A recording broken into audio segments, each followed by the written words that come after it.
आमच्या या दलदलीच्या जीवनामध्ये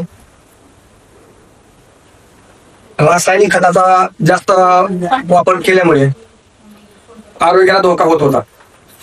कारण त्या रासायनिक खतामुळे अनेक आजार आपल्याला होत होते आणि ह्याचा आम्हाला या म्हणजे प्रोडक्शन कंपनीने मदत केली आणि आम्ही रासायनिक खताचा वापर बंद केलेला आहे.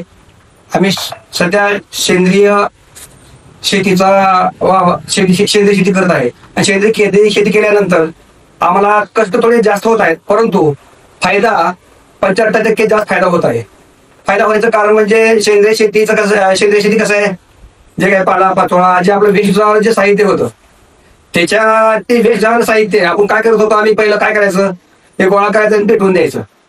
आता आम्ही ते बंद केलं कारण आम्हाला या कंपनीला मदत केल्यामुळं, कंपनीला माहिती दिल्यामुळं आम्हाला फार फायदा झाला आणि आम्ही शेतामध्ये खड्डा घेतला, 5 बाय 5चा खड्डा घ्यायचा आणि जे काय पालापाचोळा गवत जे होतं ते त्या खड्ड्यामध्ये घालायचं आणि ते घातल्यामुळे काय व्हायचं, ते त्या पालापाचोळ्याचं आम्हाला खत निर्माण व्हायला. आम्ही त्या खताचा उपयोग रासायनिक खत आम्ही घ्यायचं टाळलं आणि सेंद्रिय शेतीचा वापर आम्ही चालू केला.